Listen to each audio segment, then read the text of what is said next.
ನಾನು ಕೆಂಪೇಗೌಡರು ಹೆಂಗೆ ಬೆಂಗಳೂರನ್ನ ಕಟ್ಟಿ ಇವತ್ತು ವಿಶ್ವವಿಖ್ಯಾತ ಅಂತಾರಾಷ್ಟ್ರೀಯ ಮಟ್ಟದಲ್ಲಿ ಹೆಂಗೆ ಬೆಂಗಳೂರು ಹೆಸರು ಪಡೆದಿದೆಯೋ ಹಂಗೆ ನೆಲಮಂಗಲದಲ್ಲಿ ಒಂದು ಒಕ್ಕಲಿಗರ ಭವನ, ಕೆಂಪೇಗೌಡ ಭವನ ಅವ್ರೇನಾದ್ರೂ ಹೆಸರಿಟ್ಕೊಳ್ಳಿ ಒಕ್ಕಲಿಗರ ಸಮುದಾಯ ಭವನ ನಗರದ ಹೃದಯ ಭಾಗದಲ್ಲಿ ಇರಬೇಕು ಅಂತ ಹೇಳಿ ಸ್ವಲ್ಪ ಕಾನೂನಿನಲ್ಲಿ ಆ ಕಡೆ ಈ ಕಡೆ ಇದ್ರೂ ಪರವಾಗಿಲ್ಲ, ಆ ಸಮಾಜಕ್ಕೆ ನಾನು ಋಣ ತೀರಿಸಬೇಕು, ಆ ಸಮಾಜಕ್ಕೆ ಗೌರವ ಕೊಡಬೇಕು, ಅಥವಾ ಆ ಸಮಾಜಕ್ಕೆ ಒಂದು ಐಡೆಂಟಿಟಿ ಇರಬೇಕು ನಗರ ಪ್ರದೇಶದಲ್ಲಿ ಅಂತ ಹೇಳಿ ಅಧಿಕಾರಿಗಳಿಗೆ ತಾಕೀತನ್ನ ಮಾಡಿ ಅಧಿಕಾರಿಗಳ ಮೇಲೆ ಒತ್ತಡವನ್ನು ಹೇರಿಸಿ ಖಾತೆ ಮಾಡಿಸಿ 35,000 ಅಡಿ ಜಾಗವನ್ನ ಮಂಜೂರು ಮಾಡಿಸಿದ್ರೆ ಬಹಳ ನೋವಿನಿಂದ ಬೇಜಾರಿಂದ ನಾನಿವತ್ತು ಈ ಮಾತನ್ನ ಹೇಳ್ಬೇಕಾಗ್ತದೆ.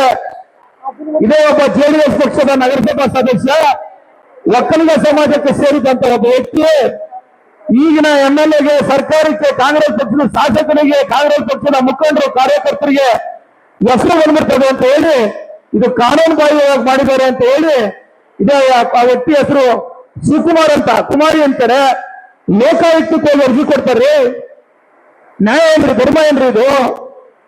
ನಾನು ಒಕ್ಕಲಿಗ ಸಮಾಜದಲ್ಲಿ ಹುಡ್ತಾ ಇರ್ಬೋದು, ಆ ಒಕ್ಕಲಿಗ ಸಮಾಜದ ಋಣ ಆ ಸಮಾಜ ಜೊತೆ ನಿರಂತರವಾಗಿರ್ತಕ್ಕಂಥ ಸಂಬಂಧ ಇಟ್ಕೊಂಡಿದ್ದೇನೆ, ಆ ಸಮಾಜಕ್ಕೆ ಸಾಕಾರ ಆಗಬೇಕು ಅಂತ ಮಾಡಿದ್ರೆ ಲೋಕಾಯುಕ್ತಕ್ಕೆ ಲೆಟರ್ ಬರುತ್ತಾರೆ. ಈಗ ಜೆಡಿಎಸ್ ಪಕ್ಷ ಸಿದ್ಧಾಂತ ತಾವು ಮಾಡಕ್ಕೆ ಯೋಗ್ಯತೆ ಇಲ್ಲ. ಯಾರಾದ್ರೂ ಮಾಡಕ್ ಬಂದಾಗ ತೊಂದರೆ ಕೊಡ್ತಕ್ಕಂಥದ್ದ. ಇದನ್ನ ಯಾಕೆ ಹೇಳ್ತಾ ಇದ್ದೀನಿ ಅಂದ್ರೆ ನೀವೆಲ್ಲ ವಿದ್ಯಾವಂತರಿದ್ದೀರಾ, ಒಕ್ಕಲಿಗ ಸಮಾಜ ಹೆಣ್ಮಕ್ಳು ಇದ್ದೀರಾ, ಮುಂದೆ ನೀವು ಯೋಚನೆ ಮಾಡ್ಬೇಕಾಗ್ತದೆ. ಇನ್ನ ಶ್ರೀನಿವಾಸ ಮೂರ್ತಿ ಅವರು ಅಧಿಕಾರದಲ್ಲಿದ್ರು, ಅವ್ರದೇ ಪಕ್ಷ 15 ತಿಂಗಳು ಅಧಿಕಾರದಲ್ಲಿತ್ತು, ಅವ್ರದೇ ಪಕ್ಷದ ಮುಖ್ಯಮಂತ್ರಿಗಳಿದ್ರು. ಯಾವ್ದಾದ್ರು ಮುಖ್ಯಮಂತ್ರಿಗಳ ಅನುದಾನ, ಶಾಸಕರ ಅನುದಾನ ಒಕ್ಕಲಿಗರ ಸಮುದಾಯ ಭವನಕ್ಕೆ ಅಂತ ಕೊಟ್ರ, ಜಾಗ ಕೊಟ್ರ? ನೀವೆಲ್ಲ ಬಂದು ಕೇಳಿದ್ರ? ನೀವು ಕೇಳಿದಕ್ಕೆ ನಾನು ಸರ್ಕಾರದಿಂದ 2.5 ಕೋಟಿ ಹಣವನ್ನ ಮಂಜೂರು ಮಾಡಿಸಿ ಅದನ್ನ ಅಪ್ರೂವಲ್ ಮಾಡಿಸಿ ಏಜೆನ್ಸಿಗೂ ಸಹ ಫಿಕ್ಸ್ ಮಾಡಿ ಆ ಏಜೆನ್ಸಿಗೆ ಇವತ್ತು ಹಣ ಬಂದಿದ್ದದೆ. ಪೂಜೆ ಮಾಡಿ ಕಟ್ಟಡನ ಪ್ರಾರಂಭ ಮಾಡಕ್ಕಾಗಿಲ್ಲ. ಇದಕ್ಕೆ ಕಾರಣ ಜೆಡಿಎಸ್ ಪಕ್ಷದ ಸದಸ್ಯ ಶಿವಕುಮಾರ್ ಕುಮಾರಿ. ಪರೋಕ್ಷವಾಗಿ ಜೆಡಿಎಸ್ ಪಕ್ಷ ಅಂತ ಹೇಳಲಿಕ್ಕೆ ನಾನು ನೇರವಾಗಿ ಇಲ್ಲಿ ಅವ್ರ ಮೇಲೆ ಆರೋಪ ಮಾಡ್ತೀನಿ. ಮಾಡಿರೋಂಥ ಕೆಲಸಕ್ಕೆ ಅಡ್ಡ ಹಾಕದ ಅದನ್ನೆಲ್ಲ ಯಾರು ಕೇಳಬೇಕು? ನಾನು ರಾಜಕೀಯ ಮಾತಾಡ್ತಾ ಇದ್ದೀನಿ, ಅದಕ್ಕೆ ಖಂಡಿಸ್ಬೇಕಾಗಿರ್ತಕ್ಕಂಥವ್ರು ನೀವು.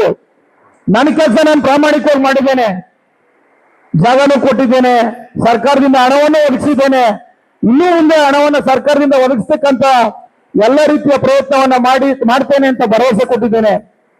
ಒಕ್ಕಲಿಗ ಮಹಿಳಾ ಸಮಾಜ ಟ್ರಸ್ಟ್ಗೆ ಸರ್ಕಾರದಿಂದ 1 ಕೋಟಿ ಹಣವನ್ನು ಸಹ ನಾನು ಒದಗಿಸಿದ್ದೇನೆ. ಇದಾಗಲೇ ಏಜೆನ್ಸಿಗೂ ಸಹ ಹಣ ಬಂದಿದೆ.